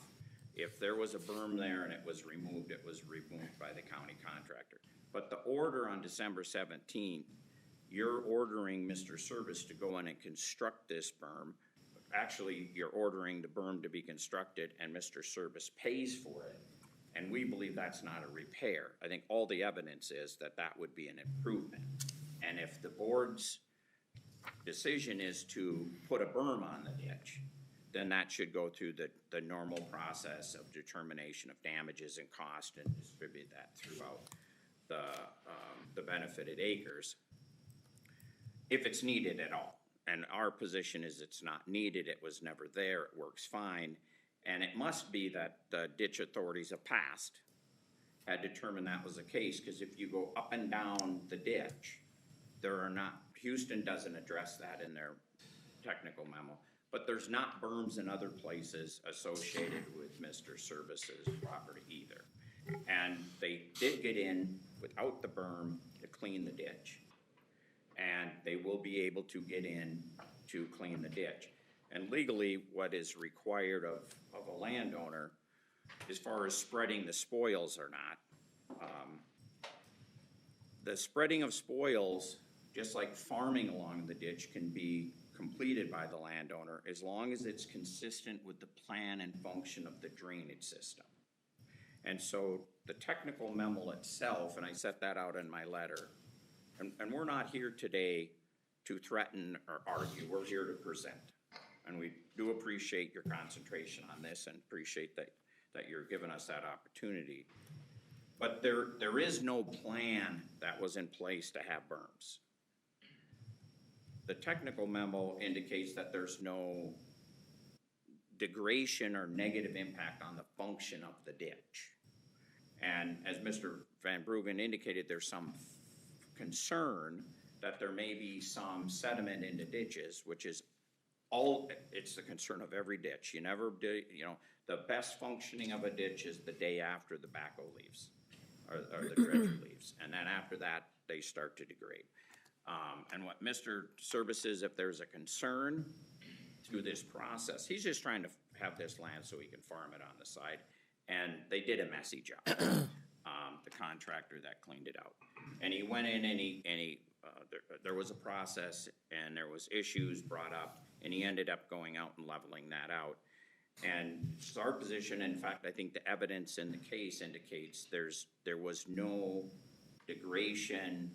It's not inconsistent with the plan or function. And if the drainage authority wants a berm, then I think it should go through the process as a repair, just like any other, not a repair, as it'd be an improvement. Because if it's not there before, it would now be an improvement. I don't think it's needed. I don't think the benefited acres, those landowners, farmers, owners, need to bear that cost. That it's, I guess in the simplest form, it's well enough alone right now that it's working and will continue to work. And Mr. Service will go in at his own cost, clean the ditch out if there's concerns about this time where he did level the spoils. And right now, the photo number 4 can't show it because there's snow on it, but that this has revegetated. So it's heavily vegetated. It was reseeded. It's a good outcome right now as to the conditions on the site. So that's our position. We'd ask that you would reconsider the December 17th. I think based on the technical memo, I think it looked like there had been a berm, but they're, representing the cross-section, and a term I've never heard before. It's not as-built or ASEC, hear those all the time, but the approximate cross-section prior to alteration. I have no idea where they came up with that. if I had to guess, they came up with that's the preferred way to do a ditch if you were gonna do classroom instructions on a ditch. And if there are plans on what a berm would be like, we're happy to address that, working with the county drainage authority on that issue. But that's our presentation. If you have any questions, we'd be glad to answer those. I don't know where I'm at in my time, but I seldom get accused. 13 minutes and 18 seconds. You did really well. We have some history, Mr. Van Bruggen and I seldom get the reputation for not using all my time. So I can just talk for you for a while, but I think we both know. Thank you. Mr. Kale? Chair, before Yes. Ms. Suska leaves, if I could just ask a question on the last point Absolutely. about the berms. Are you and Mr. Service amenable to working with the Drainage Authority on a design for a place to put the spoil piles and berms? Is the challenge to the dimensions of the berm, or is the challenge to say one way or other this has to result in absolutely no berm or no elevation increase on the north or south bank of the ditch? I think our preferred position, because it's the reality of the site conditions, is to have no berm. Because if you go up and down the ditch, there's no berms anywhere near here. There just aren't. I can just tell you, I haven't walked every foot of the ditch, but I have looked at what you can easily get to from the road and the aerials. I can't find a berm. Notwithstanding that, I think Mr. Service would be amenable to working with the Drainage Authority to have a berm that, the concern with this is you have the ditch and then you have a berm. And if you look at the photos, there is slight elevation going down towards the ditch. And what you end up doing is you don't have one ditch, you have three ditches. But the ditches on the outside of the berms are more of a holding pond than they are a ditch. And the place that they're held, the water, is on Mr. Service's land. So when I did talk to Mr. Van Bruggen, and I said, we'll give you a different plan. This is a bad plan. It's gonna, you can see from the areas on each outside of the berms, it's gonna just be, they're wet. And there would have to be some type of openings or tile system that would allow the water to go into the ditch so you don't have these wet spots on each side. And I started looking at it, and it was like, there should be something, if this was an improvement at some point, there should be something giving us the design specifications for the berm, and can't find them. Meaning there was never a legally placed berm that the Drainage Authority paid for and that the benefited acres paid for. So yes, I think we'd be happy to sit down and come up with a process that would, if a berm is desired, and my misspeaking, but if a berm is desired and it wouldn't result in these wet spots on either side. Well, that's the problem is when you create the berm, you're gonna have to dig out the spoils on the backside. You're gonna create basically 3 water channels. And the problem is the ditch still is not functioning. The ditch, because of the way they went through it with the cookie cutter, it still bottlenecks all of it. If you go from the north side of the cattail swamp and you look at water elevation versus what's on the backside, and it's because the cookie cutter, where it severed our property, and this gets into a whole other matrix of what it is, but the ditch itself, and I've canoed down it, I mean, it's 4 foot wide. And you look at the as-builds of what it is, that ditch should have been 6 foot wide at the bottom and 15 foot wide at the top. And so when they went through with the cookie cutter, they should have widened that ditch out going through that channel. And so right now it bottlenecks coming into this. And so the water elevation itself isn't gonna go down unless the whole water elevation goes down. So therefore it's gonna back up on both sides. Even if you had, outpours or drain tile, it's still gonna back up into the field. So right now, the way it's constructed is that when the water's high, it's gonna flood, and when the water recedes, it's gonna go down. So it's hard to make berms work in the area, but if you were gonna say, see in court or work with us on the berms, I'd rather work with you on the berms. I mean, as a practical matter, we have a field deadline coming up, and I'm genuinely not trying to say that if it was sounding threatening, I'm not. It's just a practical reality. It's dropped dead by about Valentine's Day, you know? And what I think the better process here would be to vacate the order. We can have further discussions about if there's a way to do the berms without harming his and other land on the property. But I don't know what the purpose of the berm is. I mean, I understand berms so you can get backhoe in there in the future and drive along it and you can inspect it and that type of thing. If you just look at the photos, he just owns right from the road. I mean, it's not a spot that really needs a berm, and I think that's why it never had a berm before. It didn't have that. And I think if you're gonna construct a berm, in fairness to everybody on the system, I think it is an improvement, not a repair, so you'd have to go through that whole process with an improvement. Mr. Chair. My question, photo 2. We can go to photo 2. Just clarification on this one. Is that facing County Road 34 looking east? I'm That's assuming. probably 100, I don't know if you remember where there was a brush pile, but that was before the brush pile was the brush pile would be kind of where his mouse is at. Yep. So he's further to the west. Which is facing in photo 1, right? The brush Yep. pile in photo 1 Yep. you're talking? Yep, correct. And All right, so- I just wanted to make sure that I was. Yep, and then photo 1 was when the brush pile got put in there. Like you said, I mean, obviously these were just photos that we found, but this was, when we first bought it and we cleared some of the trees along the road. And that's looking to the west Right, there was no work done along the ditch there. at that time. There was not a 2.5 foot berm. I mean, it's just not a 2.5 foot berm right there. And that's not inconsistent with the technical memo by Houston. They're not saying there was ever, there should be as-bills or ASECT if it was changed, and they should say, this is what the engineering report from when the berms were construction should say. Now, I think I've beat the last 2 minutes that I had. Does anyone else have any clarification questions to? Okay. Kale? Come back up. Thanks, Gary. Thank you, Tyler. Thank you, Gary.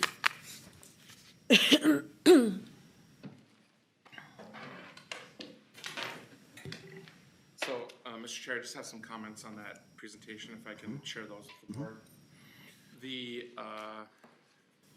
Barb, do you remember when County Ditch 17 was first established?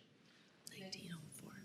Early 1800s. I think some of the commissioners who've been through some drainage proceedings with me before know that it's not an uncommon issue across the state of Minnesota to have records on drainage systems that aren't perfectly clear. In fact, I would say most ditches that were built in the early 1900s don't have very good as-built records. Part of the reason for that could be that because in the early 1900s, you were allowed to repair to the design standard of a ditch. And then there was a case law and then statutory change that said now you're only allowed to repair to the as constructed. So the design profile alone, although it might be one piece of evidence as to what the as constructed was, it's often not enough by itself to say that that's exactly what was constructed. Now, if you have an as constructed, if you're so lucky in an early 1900s ditch system to have one, then that's really great evidence and you can use it. But County Ditch 17 is like most systems constructed from that time period that the as constructed just doesn't exist. I think the issue we have is that the Drainage Authority's engineer, Joe Lewis, and Mr. Service and his attorney just have a disagreement on fact over whether or not this berm existed prior to the unauthorized work that was done in the drainage system.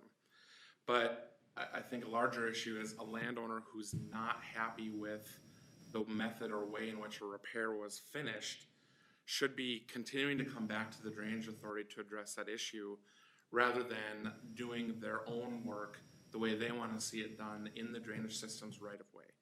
Because the Drainage Authority Board has an obligation to be responsible for that ditch system and that right of way and protect it for the benefit of all the landowners who pay for it, not just how any individual landowner wants to see it addressed on their property. Berms, the way ditch systems get built, berms are built from the spoil piles that are brought out of the ditch. So those spoils, when County Ditch 17 was first established, were either hauled away or more commonly, they were put on the side banks and that becomes what the berm is. There was a comment about there was never a berm, there was a spoil pile that I leveled and got rid of. To me, spoils, berms, I think we might be talking about the same thing. The material for the berm comes from the spoils out of the ditch when it's first constructed. When the Drainage Authority established that ditch system, it presumptively paid damages for that right-of-way. And we could dig into the record and provide those to the extent they exist to Mr. Service and his attorney. But part of that damage that's paid for the right-of-way is not just top of channel to top of channel.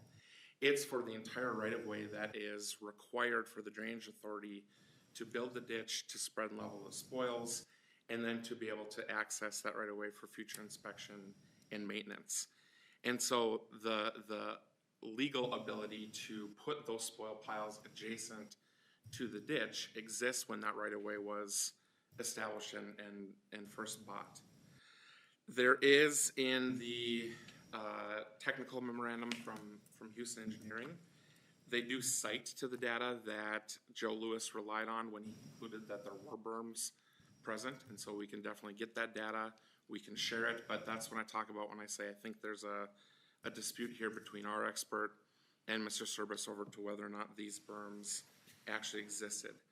What you don't see in that report, because it wasn't in the location where the unauthorized work was done, is the survey work that Houston Engineering did west of where this unauthorized work was done. And in that survey work, which we'll again get to Mr. Service and Mr. Westico, you can see in the cross sections that there is a clear berm just west of where this unauthorized work was done. There's the drainage channel, and then just like the approximate berm diagram that was up on your screen, there is that hump where the spoil piles had been placed and then remain in place today. This would be where the cookie cutter work was done towards that part of the service property. Obviously, those aren't there because the survey was done after the unauthorized work was done. They're not there on the portion of the property that we're talking about.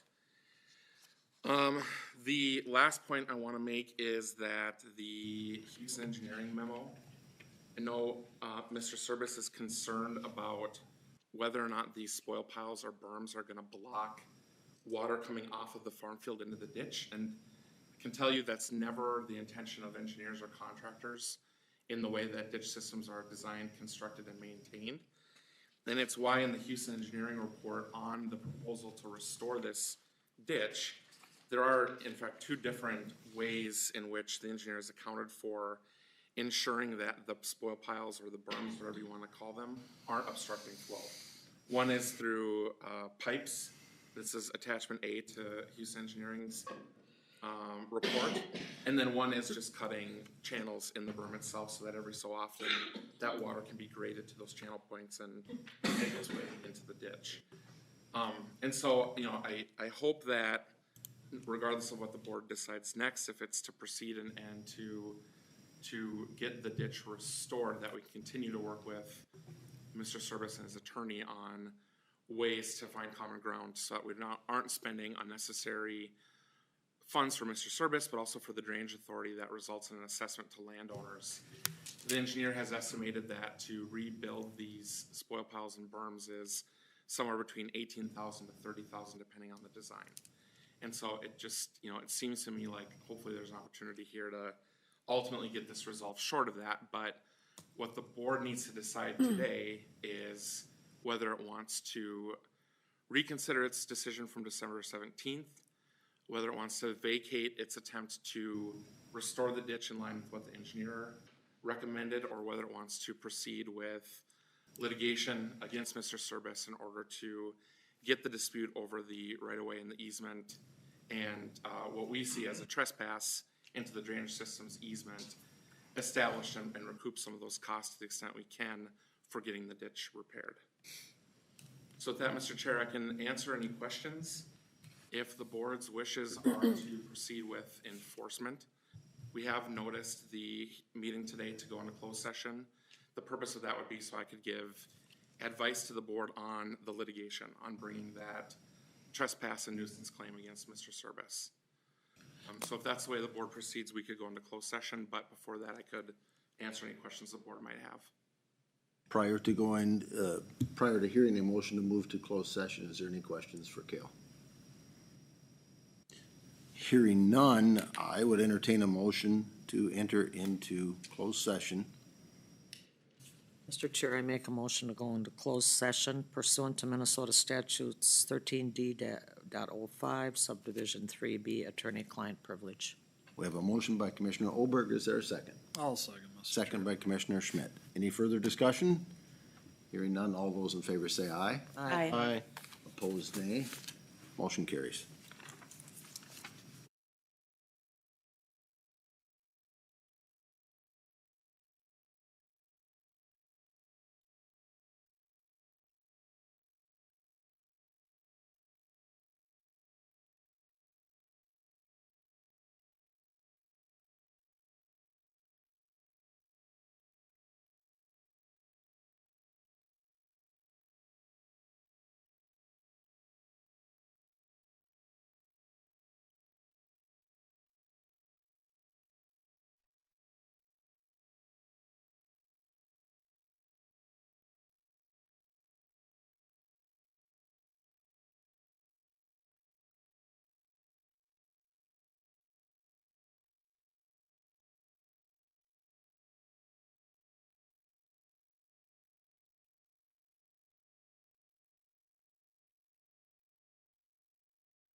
It gets easier. Okay, we're out of Leave it closed alone and session go on. and we're ready to go. Cale, did you? Thanks, Mr. Chair. So the board has before it what's entitled amended findings and final order. These are findings in order that amend the order that the board adopted on December 17th, 2024. For the most part, the initial findings and its amended findings and final order recite either exactly the same or refer back to and incorporate what the board had adopted on December 17th, except for starting around paragraph 10 is where the findings incorporate what's transpired up to this meeting today, noting that Mr. Service has engaged with legal counsel who requested an opportunity to meet with the board to reconsider its position, sent a letter dated January 28th, and then met today in open meeting to present their position. And a summary from that letter is incorporated into paragraph 13. The order, findings and order, if adopted by the board, would say that having reconsidered their original findings and final order dated December 17th, the Drainage Authority finds it's necessary to revise the findings and order. And the Drainage Authority finds that the system has been altered from its as-constructed state without authority from the Drainage Authority, that the Drainage Authority finds Tyler Service is responsible for that unauthorized work. The Drainage Authority finds that information presented by Mr. Service and his attorney confirms that Mr. Service trespassed into the County Ditch 17 right-of-way and altered it from its as-constructed geometry without implicit or explicit authority.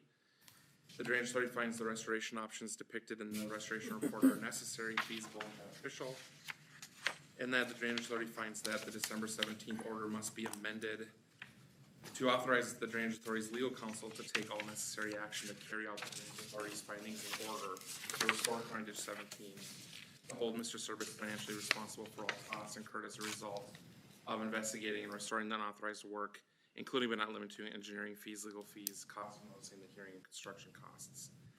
The order would then, as proposed, would strike all the language from paragraph C of the December 17th order and would replace it with the following. The Drainage Authority orders its legal counsel to take all legal action necessary against Tyler Service to carry out the Drainage Authority's findings of order, to recoup all costs associated with restoring County Ditch 17 as depicted in the engineer's report and repairing the damage to County Ditch 17 caused by the unauthorized work.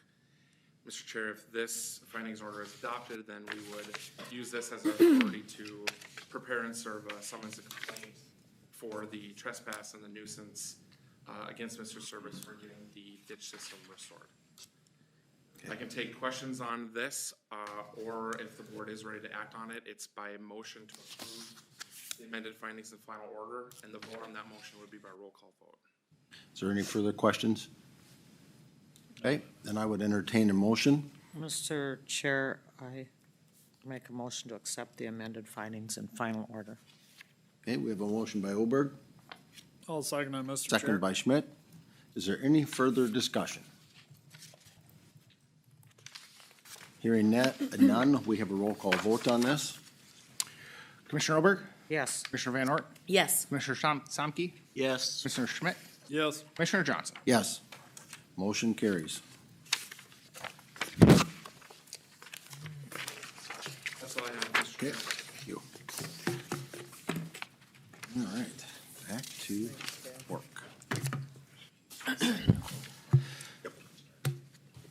Then would you like us to recess as County Ditch Authority? I'll make a motion to recess as County Ditch Authority and reconvene as County Board.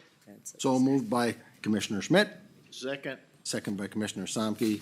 All those in favor say aye. Aye. Opposed, same sign. Motion carries. We are back in regular session. County Administrators Report. Yes, a little frazzled report today, but we will get through it. First and foremost, as you can see, our screen at the front of the room here appears to have died. It has been on its downward spiral for the past couple of months. We had worked with our vendor who installed it, and we determined that it was outside of warranty, so we got a proposal to replace it with actually a larger screen than what's there today. This size worked really well in the old boardroom. It's obviously a little bit small for this room. So with that, I signed that proposal last week, the week before, and we were waiting on some preliminary dates for them to come out here. I emailed them this morning and said, bad news, we need to move faster, and I already heard back from them. Was this So new when we just came in here? no, this was moved over from the old boardroom. It was Okay, I was installed gonna in early 2021. Right. The so that is underway. Second, I've been working on our goal of doing strategic planning this coming year. We've engaged with a consultant to assist us with that, and we're working to schedule a workshop with our department heads to develop some ideas of things that we want to be talking about as a group, and then we'll be scheduling a date with all of you, plus the department heads, likely in April, to meet for a full day to go through that planning process. As we heard, the elevator modernization work here at the Government Center is underway, and will run through the rest of the month. And then we're working to start to coordinate that work at the courthouse. One of the concerns that we had with that project is, of course, anyone who has accessibility issues, it makes it difficult for them to come up and attend this public meeting or attend the township meeting that we have in the afternoon. So we've set up a remote viewing site in the multipurpose room that anyone who wanted to watch the meeting from there or participate in the meeting from there would have the opportunity to do so. And we've been live streaming to that room for the entire day. Lastly, as we have all heard, the governor's budget, proposed budget includes some significant cost shifts to counties. We're working on compiling what our estimated costs of that would be, and when we have completed that work, our intent is to share it with all of you, but also AMC so they can help advocate on our behalf. So that concludes my report. Any questions of our administrator? The budget, the governor's budget is a hot topic everywhere I go. So do we have an estimate of what this is gonna, do we have any idea what, a lot of it's coming back to the county, right? That's exactly what I just said. We're working on figuring that out. So we don't know. I will have a better answer for you by the end of this week. Yeah, it's a hot topic for sure. 200 million shift, How much? 200 million shift, we just, Well, that's we what I have no was idea wondering. what. Just in Meeker's- HHS, what- yes. But that's what we're working to calculate, so. Another thing I learned yesterday at a meeting was, when you say, well, it's state funded, it's true, but then how much of that state funded comes from the feds, right? Yeah. MDH, for example. Yep. So, yeah, our grant comes from the state, but part of that grant comes from the federal. So if they're cutting too, It was one of the concerns that was raised last week with the funding freeze that was ordered by the Office of Management and Budget. How would that impact funding that would come down to us? In our budget this year, about $6 million is federal funds through a variety of things. Primarily, it's transportation. $3 million of that is for the CASA 3 project.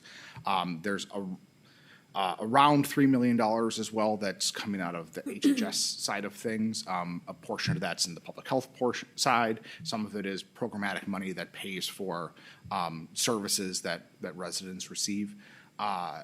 We took a look at each of those funding sources primarily to determine, are we getting funding directly from the federal government or is it flowing through a state source? Each one flows through a state source, and so there's a little bit more comfort on our end there than if we were getting that money directly from the feds. So, which I agree with, but Yep. they're still stressing everywhere I go, because most Oh, of mine is public if- health and mental health, is that if the spigot got completely cut off from the federal government, the state's not necessarily going to turn around and make that up with their own money. So there would be an issue that we would hit there. But the question is, where is that money sitting today? Is it money that's sitting in our accounts? Is it money that's sitting in the state's accounts? Or is it money that's still up at U.S. Treasury? If it's at U.S. Treasury, they have a possibility of cutting it off. If it's at the states, well, they may try and claw that money back.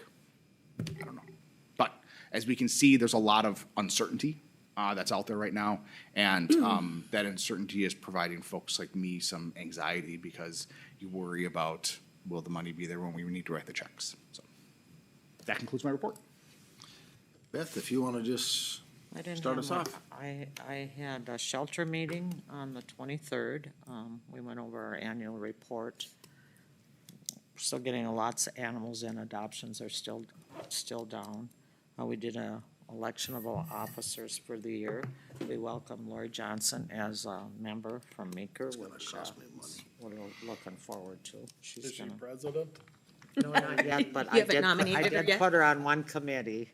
She's on personnel, so.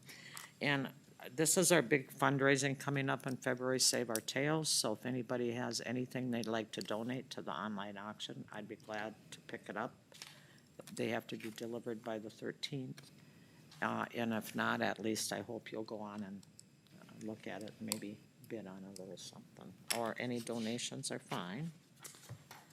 As usual, like I said, the adoptions are really down and the need is great, so. I noticed last week, they have a food shelf for people who are going through rough times to feed their animals. So if you need some food, you can come in. And I think, I'm sure I've been on this for 12 or going on 13 years, and I can think of 2 times that the food shelf was empty, and it's empty often now. So, like I said, the need is greater. Then we had our work session. I'm starting to sound like. And then yesterday I had Supporting Hands Nurse Partnership meeting in Marshall. We also had election of officers, we had a presentation on what Supporting Hands does. And for the new commissioners, what they do is we put a public health nurse with a first-time child after about the 20th week of pregnancy until they're 2. And they go into the home, I think bi-weekly. And it's a combination of several counties. It's a collaboration. It's very well funded by state and federal government. There's 21 counties in the collaboration. And it's had some very good outcomes as far as now they're able to trace mental health. They say for every dollar that's put in, there's a $5 return. So, and I'm into outcomes. So, it's interesting. She usually does a presentation here. If you go on their website, it also explains what they do. a lot of theirs is state funded, but, a lot of it comes from Minnesota Department of Health, which also gets some federal money, so we're kind of the same worry everywhere. And we're getting an interim director. Sarah Benson from Ranville's gonna fill because Nikki's gonna be out on maternity leave. So Ranville County is our fiscal host too, so, because they're a member too, so. Yeah, that was all I had. I have a busy week coming up, but that's all I had this time, so. Cheryl? Well, I'm gonna be very brief, so you're all welcome. There was an HRA meeting scheduled for last Monday, and that had to be postponed because of sickness. And other than that, I have been coasting, so I'll pass. At AMC 101. I did go to AMC 101, yes, and that was very helpful. I appreciated greatly some of the classes, especially, you know, how to interact with people that disagree with you politically, and yeah, and some of the reinforcing and restating some of the legalities regarding open meeting law and those things, so I'll try to stay out of trouble. You're welcome. All right, Darren. Oh, Paul, I'm gonna take half of your report. So we had the MAP meeting that was after one of our last meetings, and it was the first time experiencing that, which was interesting because how often do you get a committee assigned to a specific health task that's funded to the fact that it's a very substantial 4-year grant that, you know, and for my whole thing is let's just figure out the best way, again, like Beth says, our outcomes, to make sure that that money is being spent to get the greatest good for the citizens. And so it was kind of a nice issue to have, that you're not scrambling for, boy, where can we get some money to do some good? We've got a nice grant here. How might we best use it?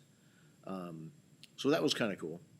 And again, County 101, as Cheryl said, it was a very helpful, interesting opportunity to learn the basics of county government.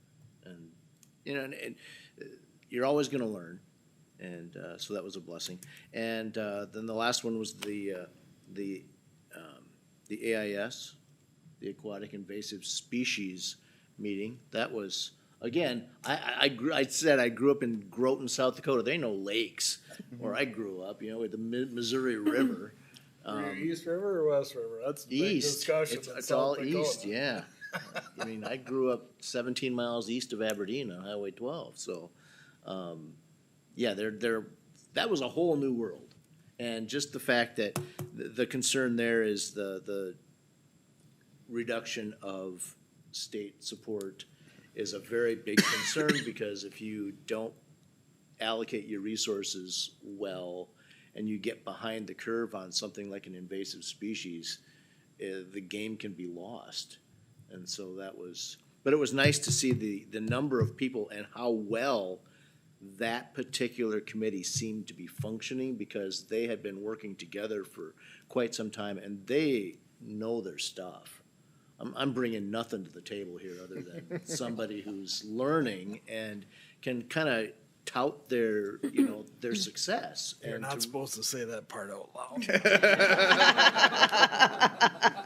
You're gonna find that our lake associations, we have some very good lake associations. They Yeah. stay very busy and make it also helpful with the Absolutely. lakes. And the number of lakes we have in Meeker County is like what? Close to 42. Is it 42? 42, I believe.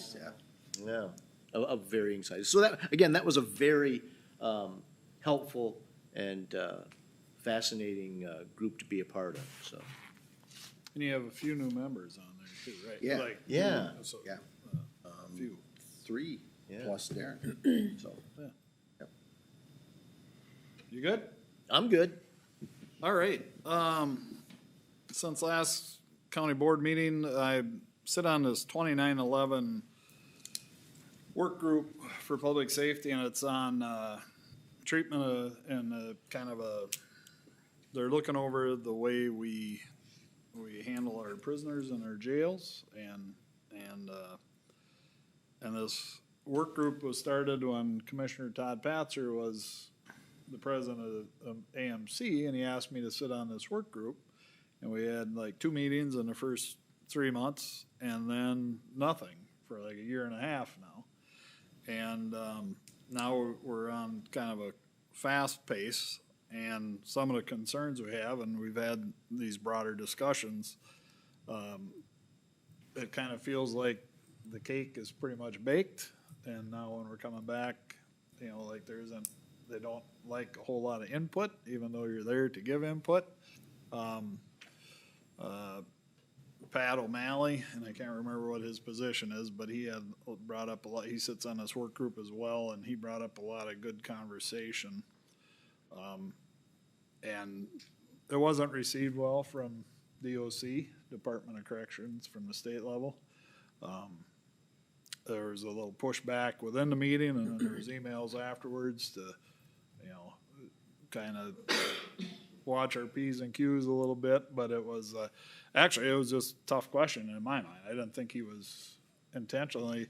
Some of the problems I should go into is at higher level state, and what Pat was asking was questions like, okay, when I read this, do you mean this or do you mean that? And the state said, well, that's not our intent. You know, that's not our intent of our law. And he wanted, well, we need to clarify that, because then when you come to county level with an inspector comes in to inspect your jail, he's gonna take the hard line of that interpretation because he has to. You know, if he doesn't, now he's leaving himself open to interpretation that he's interpreting something that isn't upheld by the state. So it was those type of questioning that we wanted clarification. If it doesn't mean that, then it shouldn't say that. You know, it shouldn't leave that door open. So these were the type of things that we discussed, and The Wright County Jail Administrator. there, and very knowledgeable gentleman. So, and then I was at AMC 101. We also followed that up with the AMC board meeting afterwards. I talked a little bit about, you know, there was plenty of discussion around Benton County's resolution that they had regarding the legislature, and so we talked a little bit about trying to stay in our lane and make sure that What was the resolution? I must have. basically, and they, to be fair, they said they didn't care if what party you were, red, white, or blue. No. Just, you need to get back to work, and I see that worked real well. They ran right back to work. and it stirred up kind of Very effective. what it did was stirred Very up kind of a effective. hornet's nest for AMC. Julie Ring, Matt Hilgert started fielding just boatloads of questions, you know, phone calls, and Got it. it became political where we didn't want to go.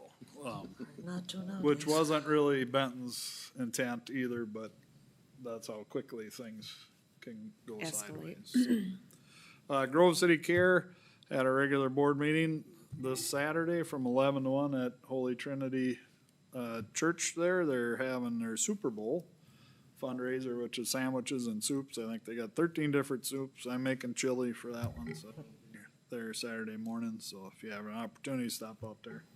It's a good little fundraiser for the program. Emergency Services Board, got reelected to vice chair on that one. Fortunate enough to stay in that role for quite a few years. One of the couple things there, school mapping program is something that's been brought up. Still a lot of questions on that one. Is like, who implements it? And like the schools are like, oh, this is all well and great, but who administers it? Who takes care of it from here? If we have a school mapping program, is it, you know, the sheriff's office or local law enforcement, or is it the schools taking it over? So there's just a lot of questions as to What is a school mapping program? basically exactly what it sounds like. The mapping of the school, and so law enforcement and emergency services Okay, have can this access the school. accessibility to, so we can develop plans. Okay, and stuff, and it's, well, there's some dollars there for it, but a lot of the question is who's gonna run it, and how do we do that? Another thing, Next Gen 9/11, there's a lot of funding coming for that. That's an avenue where they feel there's gonna be a lot of state funding put in Next Gen 911, and then we talked about that a little bit with Marcus and Kent, who were here that day. So that's something that, Meeker, we should keep our eyes open in that Next Gen 911. And then the State Homeland Security Program, they call it the SHIP grant. That is a grant that we talked about, that we put in for our new councils and stuff and dispatch. That's coming around again, so I think we're kind of a front runner in that. We missed we were late last year towards the tail end, but we're gonna be higher on the list, and it sounds like that's funded pretty good right now, so hopefully we can pick up some dollars for our new dispatch center through that.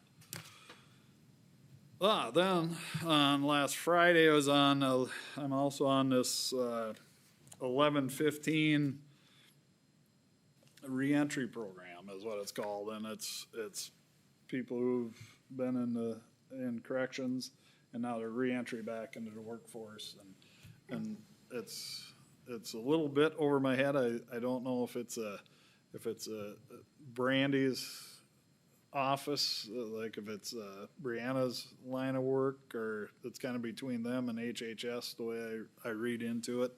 So we only had a couple Zoom meetings on that one, so it's gonna take me a little while to get up to speed, but in general, it's basically, they wanna make changes, or proposed changes, or kind of finding out what's working best, and more of a group share think tank, if you will, whether they need to make changes or improvements, or, so that one is another one I sit on through public safety. And then yesterday we had a AMC board orientation meeting, so for board members, just an hour-long Zoom, so. And tonight at 5, we've got the EDA special meeting, on some housing projects that are coming forward, so. That, and then drainage conference tomorrow and Thursday. That's it. That's it. That's it. Well, since the last meeting, Darren described the MAP meeting, and I think maybe what he was referencing on the money there was the opioid dollars that potentially can be used. I think it was the suicide prevention grant. What's that? The suicide prevention grant? Was the Yes. 4-year grant? Yeah, that's the other one. Yes. So, yeah, we have some assets to use to help move us along. So, the board chair training in the cities, it's interesting because I sat with Darren and Cheryl and Andrew and Steve. Oh, you didn't sit at our table. Yeah, you did. Yeah, you did. I came in Well, kinda he was in tail and He was out. late. He was politicking. He's kind of a big deal. He's, coming and going. It's kind of a big. I was limping around that day. That was a rough. But I was, as they talked about it, I would slide Andrew a question. Do we do this? Do we do this? Is this the way we do things? So it was nice to have us there as a group, because just reaffirming in my head that we're doing things correctly. You know, you hear it. It's kind of dry material.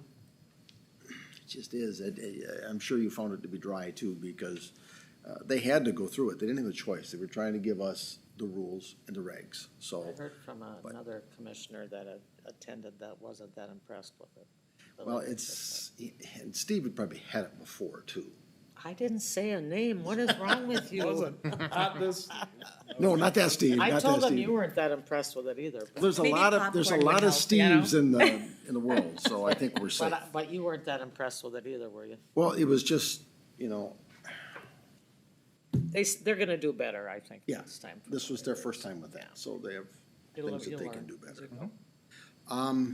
You capped in on Thursday, kind of the interesting thing, we had the UCAP meeting on Thursday, they talked about the buses. They are finally getting buses like we are at CCT, because we went for a long time and they were running their buses what they considered a long time. So I asked the question, I said, well, of your buses, what's your highest mileage? And he said, oh, about 150. I'm thinking, well, it's 100,000 less than we've been running the CCD buses. 50. So, anyway, but they are starting to see a flow of buses, which was good. Huge concerns about how federal dollars are gonna flow in for UCAP, because so much of their things is Fed dollars. So, that's kind of a wait and see, and it's probably gonna be an ongoing process of how it comes and goes. CBT and Morris, last Monday, it was our Joint Powers Board. I thought, of course, I'm the chair, so I thought the meeting went very well, but Another commissioner that, Is this his close personal friend? yeah. the truth. A host of friends. But, Oh, gosh. we had, got to meet the staff and, thank them for what they do. I always look to Barb when I talk about CPT because she follows it so closely, but when I say we're in a really good place right now, a place we haven't been for quite a while. We have 1.9 million in the bank, and progress on all of our programs is moving along very well. So, it's been easy for me.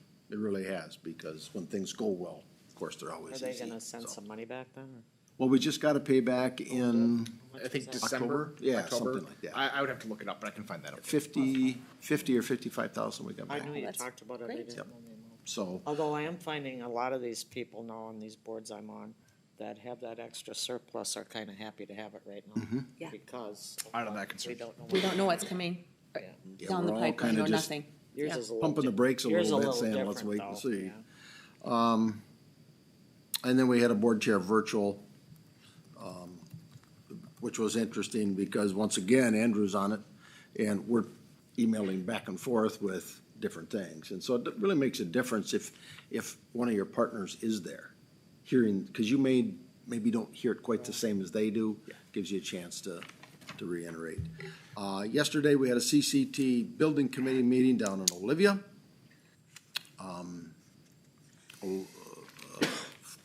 The Renville County building, they would like to dispose or no longer have it be a county-owned building. So, this was my first time inside it and actually walking around it.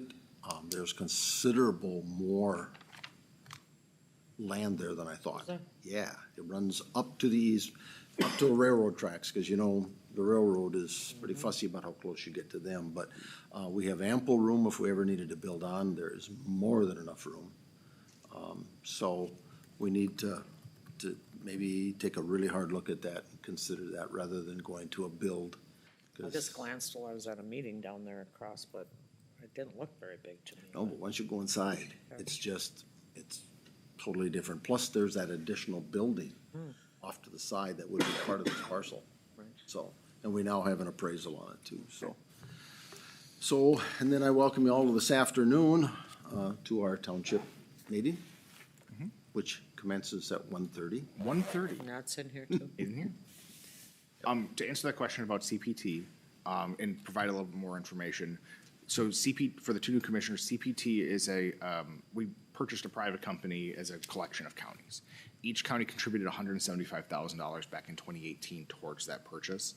Since then, there have been 3 payments back to the counties, totaling $120,000. The most recent of which was in October, and it was for $45,000. So one more payment, the same as what this one was, and we would have our initial investment I was on returned the to us. board when we decided to join that, and it was not a unanimous vote. And Brian Larson, I believe, was Commissioner Larson, pushed it and talked about how, like any other co-op, you're gonna, so it's worked out well. And it's helped us maintain the cost of our tax product too. Right. Yes, it's inexpensive compared to other Yeah. other products that are out there, So, and it's a quality product. yeah.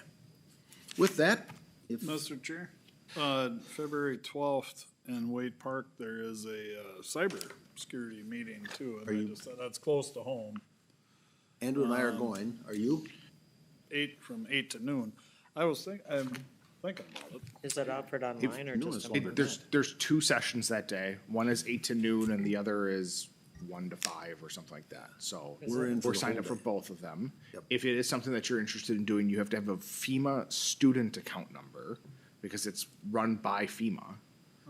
Very easy to get. I got one. Yeah. It's very easy to get. Yes, What's No, the but- date on it? February 12th. I'd say something. I'll leave you. Andrew and I and Rob were at the last cybersecurity training, and we found it just worth every minute of our time, I thought. So Yeah, this is that the was a 12th? day, yes, it's on the Is 12th. it in person only? Yes, this one is Yes. in person on the 12th. But, I feel like I have something going on the 12th. it was very good. And there's, the second session of that is on Thursday, but we looked at the agenda and we didn't think it was something that really applied to as much to us. So we only signed up for the one day. Morning? Are you, We're all day oh, okay. The 2 sessions that day. on Wednesday. Yep. If it's something you're interested in doing, please let Corey know.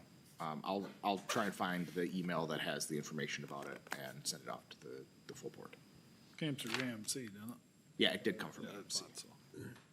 If there is no other business to come before us at this time, we will recess the county board to 1:30 PM for our board and township board meeting. So, we are recessed. What's the dress code